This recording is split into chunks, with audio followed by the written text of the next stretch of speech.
دیکھیں ڈالر 125 کا تھا 160 تک پہنچایا، پھر اسے 155 پر لے کر آئے تو کامیابی کے ڈنکے بجاتے ہیں، یعنی اضافہ 35 روپے کمی 5 روپے۔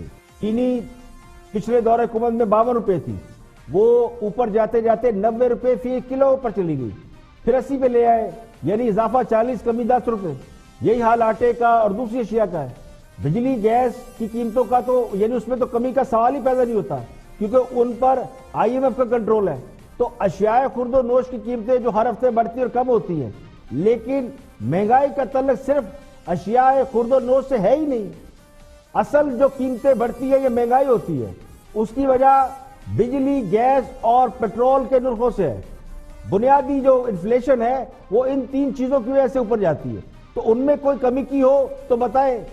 سنا ہے کہ پرائم منسٹر اس پہ میٹنگ کر رہے ہیں، کمی کرنے والے ہیں، چلے اچھی بات ہے، لیکن اب اگر عوام کو یہ باور کرانے کی کوشش کی جا رہی ہے کہ حکومت نے اپنی مدت مکمل کر لی تو سب کچھ ٹھیک ہو جائے گا، اب سوال یہ کہ 2 سال میں یعنی 1.5-2 سال میں عوام کا جو حال ہو چکا ہے، جو لاکھوں لوگ حکومتی پالیسی یا کسی بھی وجہ سے بے روزگار ہو چکے ہیں، جن کے کاروبار بند ہو چکے ہیں، تباہ ہو چکے ہیں، ان کے پاس دوبارہ کاروبار کے لیے پیسے بھی نہیں ہیں، بازاروں میں مندہ ہے، یعنی لاکھوں لوگ بے روزگار کر کے اگر 10-20 ہزار نوکریاں پیدا کر بھی لیں، ابھی پیدا نہیں کی لیکن فرض کریں کہ اگر 10-20 ہزار نوکریاں پیدا کر کے کوئی یہ دعویٰ کرے کہ اس نے بہت بڑا تیر مار لیا ہے، تو اس سے زیادہ بددیانتی ہو نہیں سکتی۔ اگر تو حکومت اگلے 4 سال میں یعنی اپنی مدت کے 4 سال پورے کرنے پر بجلی اور گیس کے پرانے نرخ بحال کر دے یا اگلے چند ماہ میں قیمتوں کو ٹھہرا دے، بڑھائے نہ اور تھوڑی سی کمی لے آئے، تو شاید تھوڑے بہت دکھ کم ہو جائیں۔ تو حکمران جماعت کے حمایتی یہ تاثر دینے کی کوشش کر رہے ہیں کہ اپوزیشن حکومت کو نہیں چلنے دے رہی، جبکہ اپوزیشن کی پوری کوشش یہ ہے کہ ان پر یہ الزام نہ آئے کہ وہ حکومت گرانے کی کوشش کر رہے ہیں۔ پہلی بات تو یہ کہ پنجاب پاکستان کا سب سے بڑا صوبہ ہے آبادی کے لحاظ سے بھی، اور پنجاب میں اکثریت رکھنے والی جو جماعت ہے وہ عموماً وفاق میں حکومت بنانے میں کامیاب ہو جاتی ہے۔ تو پنجاب سے جب بھی کوئی تحریک چلتی ہے وہ کامیاب ہوتی ہے، وہ دیر پا اثر رکھتی ہے۔ تو اس وقت بھی اپوزیشن کی تمام سیاسی جماعتیں یا حکومت مخالف عناصر کی نظریں پنجاب پر ہیں کہ پنجاب کیا ریئیکٹ کرتا ہے۔ تو خان صاحب کے خلاف اگر پنجاب ریوولٹ نہیں کرتا یا کوئی تحریک نہیں چلتی تو ان کی حکومت کو فی الحال کوئی خطرہ نہیں ہے۔ تو پیپل پارٹی بھی پنجاب کی طرف دیکھ رہی ہے، تو اس کی وجہ بھی یہی پولیٹیکل ہسٹری ہے۔ پنجاب میں تحریک چلنے کا مطلب یہ بھی سمجھا جاتا ہے کہ اسے اسٹیبلشمنٹ کی حمایت حاصل ہے۔ تو نواز شریف نے حکومت کے خلاف تحریک چلائی نہیں، نواز شریف تو ووٹ کو عزت دو کا نعرہ لگاتے رہے، عوام کی نظروں میں خود کو انہوں نے اسٹیبلشمنٹ کا مقابلہ کرنے والی شخصیت کے روپ میں پیش کیا۔ لیکن حکومت گرانے کے لیے جس طرح کے احتجاج، دھرنوں یا لانگ مارچز کی ضرورت ہوتی ہے، اس کے حوالے سے مسلم لیگ نون کی قیادت نے اب تک کوئی پریکٹیکلی ایکٹ نہیں کیا۔ سابق حکمران جماعت کا خیال یہ کہ مریم نواز کو لندن جانے سے روکنے کا مطلب انہیں یرغمال بنانا ہے، تو یہ ان کا حق ایسا سوچنا، ان کے ووٹر اور سپورٹر کی سوچ بھی یہی ہے، اور اس سوچ کو بدقسمتی سے حکومت نے انتقامی کارروائی کا تاثر دے کر اور پختہ کر دیا ہے۔ یہ تاثر زور پکڑ ہے کہ اس وقت کوئی بھی سیاسی جماعت حکومت کو کسی تحریک سے گرانے کی خواہش نہیں رکھتی۔ حکومت نے اپنے لیے جتنی معاشی اور سیاسی مشکلات پیدا کر رہی ہیں وہ خود حکومت پر بوجھ بنتی جا رہی ہیں، اور یہ بھی اس وقت پرسیپشن ہے کہ حکومت ان کا مزید بوجھ نہیں اٹھا سکتی، یعنی زیادہ دیر ان کا بوجھ اٹھایا نہیں جائے گا۔ تو سیاسی تجزیہ نگاروں کی رائے یہ ہے کہ حکومت کے لیے یہ مشکل وقت ہے، اور چند ہی ماہ بعد بجٹ آنے والا ہے۔ اگر کوئی بھی سیاسی جماعت جو حکومت کو گھر بھیجنے کی خواہش رکھتی بھی ہو تو وہ بجٹ سے پہلے حکومت کے ساتھ کوئی چھیڑ چھاڑ نہیں کرے گی، کیونکہ بجٹ نے پورا ملک چلانا ہوتا ہے۔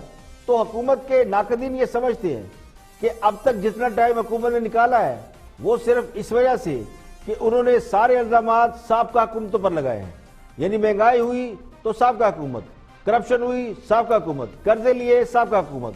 تو ہر الزام کے جواب میں صرف ایک ہی جواب آتا ہے، اور وہ ہے کہ یہ سب کچھ پچھلے حکومتوں نے کیا یا ان لوگوں نے کیا۔ تو اس کا جواب بھی دے دیا گیا، لیکن اب یہ بیانیہ چلتا ہوا نظر نہیں آتا، کیونکہ 1.5 پونے سال تک تو آپ نے یہ سارا کچھ کر لیا۔ اب گورننس میں سوال اٹھے ہیں، پرفارمنس کی بات ہو رہی ہے، اور وقت گزرنے کے ساتھ ساتھ یہ سوالات بڑھتے جا رہے ہیں، اور میڈیا کا وہ حصہ جو حکومت کو سپورٹ بھی کرتا ہے وہ بھی اب حکومت کی کارکردگی پر سوالات کی بھرمار کر رہا ہے. اور لگتا یوں ہے کہ وقت گزرنے کے ساتھ ساتھ حکومت کے مداحین کی بجائے یعنی فین فالو کی بجائے ناقدین کی تعداد بڑھتی جا رہی ہے. اور اس صورتحال میں جو گھاگ قسم کی سیاسی جماعتیں جو اپوزیشن میں بیٹھی ہیں لگتا نہیں کہ وہ صورتحال میں حکومت کو مظلوم بننے کا کوئی موقع دیں گے. یہ جو اپوزیشن کا سیاسی جنازہ نکال رہے ہیں ان سے سوال یہ ہے کہ کیا اپوزیشن انڈیا کی ہے؟ اپوزیشن جماعتوں کو پاکستانیوں نے ووٹ نہیں دیے.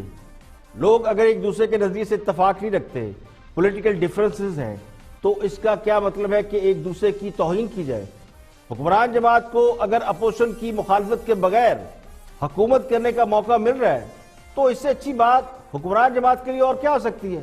کسی بھی حکومت کو اگر بغیر کسی رکاوٹ کے مزاحمت کے حکومت چلانے کا موقع مل جائے تو وہ بہترین طریقے سے حکومت چلا سکتی ہے، ڈیلیور بھی کر سکتی ہے. تو حکومت کے پاس تو اچھا موقع ہے کہ اپوزیشن ہے نہیں تو گورننس ٹھیک کریں، معیشت ٹھیک کریں، سیاسی افراتفری نہیں ہوگی، پولیٹیکل سٹیبلٹی ہوگی تو معیشت بہتر طریقے سے چل سکتی ہے. لیکن ان کے حمایتی تجزیہ نگار اپوزیشن کو پروک کرنے کی کوشش کر رہے ہیں کہ ان کا وجود ختم ہو گیا ہے. آصف علی زرداری اگر خاموش ہیں اور نواز شریف ملک سے باہر ہیں، حالانکہ دونوں بیمار ہیں، دونوں سن رسیدہ ہیں، عمر رسیدہ ہیں، دونوں کی عمریں 70 سال ہو گئی ہیں، تو ظاہر ہے کہ اب سیاست میں ان کی وہ انرجی شاید نہیں ہے. اور ان کے علاوہ اگر وہ خاموش ہے تو دیگر سیاسی جماعتیں وہ بھی بہت زیادہ ایکٹیو نظر نہیں آتی، نہ وہ حکومت کو ٹاک ٹائم دے رہی ہے. تو اس پر تو خدا کا شکر ادا کرنا چاہیے، نہ کہ آ بیل مجھے مار. اپوزیشن واضح طور پر کہہ رہی ہے کہ وہ حکومت گرانا نہیں چاہتی، نہ سیاسی ماحول کو خراب کر کے حکومت کو مظلوم بننے کا موقع دینا چاہتی ہے. لیکن پتہ نہیں کون سے دوست ہیں جن کی یہ کوشش ہے کہ اپوزیشن کو تانے مار کر سڑکوں پر نکالا جائے. دیکھیں ڈالر 125 کا تھا 160 تک پہنچایا، پھر اسے 155 پر لے کر آئے تو کامیابی کے ڈنکے بجاتے ہیں. یعنی اضافہ 35 روپے، کمی 5 روپے. چینی پچھلے دور حکومت میں 52 روپے تھی، وہ اوپر جاتے جاتے 90 روپے فی کلو پر چلی گئی، پھر 80 پہ لے آئے، یعنی اضافہ 40، کمی 10 روپے. یہی حال آٹے کا اور دوسری اشیاء کا ہے. بجلی گیس کی قیمتوں کا تو یعنی اس میں تو کمی کا سوال ہی پیدا نہیں ہوتا کیونکہ ان پر IMF کا کنٹرول ہے. تو اشیاء خرد و نوش کی قیمتیں جو ہر ہفتے بڑھتی اور کم ہوتی ہیں، لیکن مہنگائی کا تعلق صرف اشیاء خرد و نوش سے ہے ہی نہیں. اصل جو قیمتیں بڑھتی ہے یہ مہنگائی ہوتی ہے، اس کی وجہ بجلی، گیس اور پیٹرول کے نرخوں سے ہے. بنیادی جو انفلیشن ہے وہ ان 3 چیزوں کی وجہ سے اوپر جاتی ہے. تو ان میں کوئی کمی کی ہو تو بتائیں. سنا ہے کہ پرائم منسٹر اس پہ میٹنگ کر رہے ہیں، کمی کرنے والے ہیں، چلے اچھی بات ہے. لیکن اب اگر عوام کو یہ باور کرانے کی کوشش کی جا رہی ہے کہ حکومت نے اپنی مدت مکمل کر لی تو سب کچھ ٹھیک ہو جائے گا، اب سوال یہ کہ 2 سال میں یعنی 1.5-2 سال میں عوام کا جو حال ہو چکا ہے، جو لاکھوں لوگ حکومتی پالیسی یا کسی بھی وجہ سے بے روزگار ہو چکے ہیں، جن کے کاروبار بند ہو چکے ہیں، تباہ ہو چکے ہیں، ان کے پاس دوبارہ کاروبار کے لیے پیسے بھی نہیں ہیں، بازاروں میں مندہ ہے، یعنی لاکھوں لوگ بے روزگار کر کے اگر 10-20 ہزار نوکریاں پیدا کر بھی لیں، ابھی پیدا نہیں کی لیکن فرض کریں کہ اگر 10-20 ہزار نوکریاں پیدا کر کے کوئی یہ دعویٰ کرے کہ اس نے بہت بڑا تیر مار لیا ہے تو اس سے زیادہ بددیانتی ہو نہیں سکتی. اگر تو حکومت اگلے 4 سال میں یعنی اپنی مدت کے 4 سال پورے کرنے پر بجلی اور گیس کے پرانے نرخ بحال کر دے یا اگلے چند ماہ میں قیمتوں کو ٹھہرا دے، بڑھائے نہ اور تھوڑی سی کمی لے آئے تو شاید تھوڑے بہت دکھ کم ہو جائیں. تو حکمران جماعت کے حمایتی یہ تاثر دینے کی کوشش کر رہے ہیں کہ اپوزیشن حکومت کو نہیں چلنے دے رہی، جبکہ اپوزیشن کی پوری کوشش یہ ہے کہ ان پر یہ الزام نہ آئے کہ وہ حکومت گرانے کی کوشش کر رہے ہیں. پہلی بات تو یہ کہ پنجاب پاکستان کا سب سے بڑا صوبہ ہے آبادی کے لحاظ سے بھی، اور پنجاب میں اکثریت رکھنے والی جو جماعت ہے وہ عموماً وفاق میں حکومت بنانے میں کامیاب ہو جاتی ہے. تو پنجاب سے جب بھی کوئی تحریک چلتی ہے وہ کامیاب ہوتی ہے، وہ دیر پا اثر رکھتی ہے. تو اس وقت بھی اپوزیشن کی تمام سیاسی جماعتیں یا حکومت مخالف عناصر کی نظریں پنجاب پر ہیں کہ پنجاب کیا ریئیکٹ کرتا ہے. تو خان صاحب کے خلاف اگر پنجاب ریوولٹ نہیں کرتا یا کوئی تحریک نہیں چلتی تو ان کی حکومت کو فی الحال کوئی خطرہ نہیں ہے. تو پیپل پارٹی بھی پنجاب کی طرف دیکھ رہی ہے، تو اس کی وجہ بھی یہی پولیٹیکل ہسٹری ہے.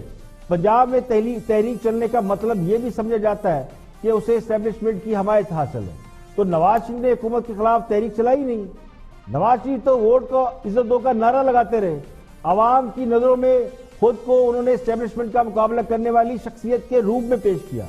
لیکن حکومت گرانے کے لیے جس طرح کے احتجاج، دھرنوں یا لانگ مارچز کی ضرورت ہوتی ہے، اس کے حوالے سے مسلم لیگ نون کی قیادت نے اب تک کوئی پریکٹیکلی ایکٹ نہیں کیا. سابق حکمران جماعت کا خیال یہ کہ مریم نواز کو لندن جانے سے روکنے کا مطلب انہیں یرغمال بنانا ہے، تو یہ ان کا حق ایسا سوچنا.